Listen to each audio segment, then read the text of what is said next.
जाती है back cross के नाम से। ठीक है, बैक क्रॉस जहां हम देख रहे हैं तो बैक क्रॉस में हम देख लेते हैं कि बैक क्रॉस क्या कहते हैं। इसे हम कहते हैं कि लॉ ऑफ सेग्रीगेशन जो हमने पढ़ा था उसी में हम इसकी बात करते हैं, क्योंकि उसी के साथ हम इसे रिलेट करके रखते हैं। ठीक है, क्योंकि F1 प्लांट्स की वहाँ पे हम बात किए थे कि हाइब्रिड प्लांट्स और सेग्रीगेशन एंड ऑल ये सब चीज़ें, तो हम देख लेते हैं कि क्या हम बात कर रहे हैं बैक क्रॉस में, कि बैक क्रॉस क्या होता है। 3 टर्म होती है हमारे पास, back cross, out cross, test cross. कौन कौन सी? Back cross, out cross, test cross. Back cross का मतलब क्या होता है? जब F1 प्लांट्स यानी कि F जनरेशन के प्लांट्स जब भी कभी भी F1 जनरेशन के प्लांट्स का क्रॉस किया जाता है आइदर ऑफ द पेरेंट से, या तो डोमिनेंट या रेसेसिव। हमने दोनों पढ़े थे, हाइट ऑफ द प्लांट लिया था, हमने दोनों पढ़े थे डोमिनेंट और रेसेसिव। तो हमने क्या कहा था उसमें कि भैया टी कैपिटल टी क्या था? डोमिनेंट था, और स्मॉल टी क्या था? कैपिटल टी तो क्या था? डोमिनेंट था, और स्मॉल टी ड्रॉप था। तो हम कह रहे हैं जब F1 प्लांट्स को क्रॉस किया जाएगा आइदर ऑफ द पेरेंट से, आइदर डोमिनेंट और रिसेसिव से, तो हम क्या कहेंगे? This cross will be called as the back cross. क्या कहा हमने? When F1 plants are crossed with either of the parent, then this cross is called as back cross. And back cross can be of 2 types, that means out cross and test cross.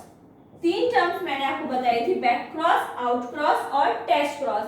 अब हमने बात कर लिया back cross के बारे में, तो हमने कह दिया कि भैया back cross is that cross in which the F1 plants are crossed with the either of the parent dominant और रिसेसिव। ठीक है ना। अब हम बात करते हैं आउट क्रॉस के बारे में। तो आउट क्रॉस में हम क्या कहेंगे कि जब कभी भी when F1 plants are crossed with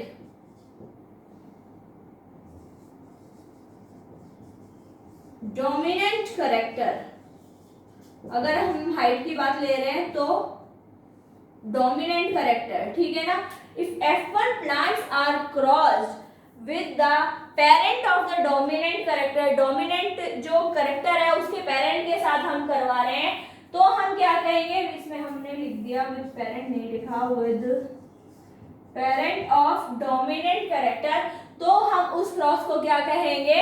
हम उस क्रॉस को कहेंगे आउट क्रॉस। लेकिन अगर हमने या फिर when F1 plants are crossed with the parents of the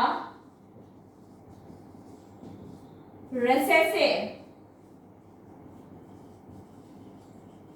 character, recessive character, that means अगर हाइट की बात कर रहे हैं तो ये हो जाएगा, राइट।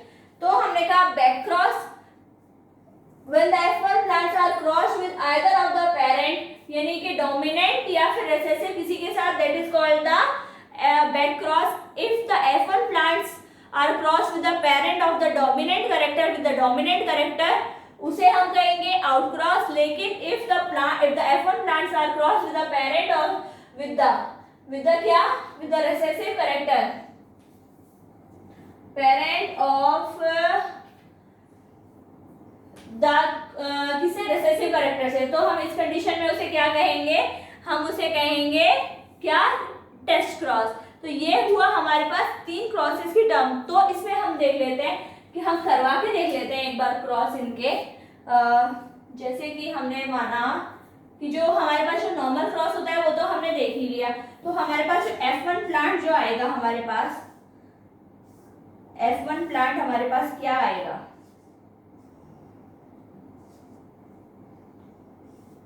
ठीक है, F1 प्लांट्स हमारे पास हमेशा यही आता है अगर हम हाइट ऑफ द प्लांट की बात कर रहे हैं। और यहाँ पे हमने लिया डोमिनेंट वाला, तो डोमिनेंट ले लिया। ठीक है, डोमिनेंट में हमने जब इसको क्रॉस करवाया तो टी टी और टी टी, तो दैट मीन्स यहाँ पे क्या है?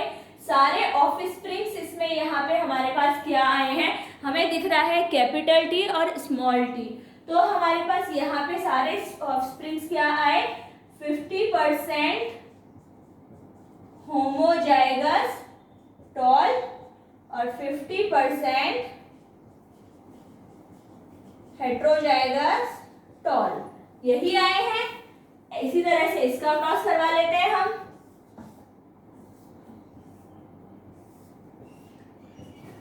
F1 प्लांट्स तो हमेशा ये रहेंगे, ठीक है ना। और ये हमने ले लिया रिसेसिव कैरेक्टर, तो टी टी और टी टी, ये टॉल है तो हम कह रहे हैं ये 50%, तो इसमें क्या आएगा, हेट्रोजाइगस टॉल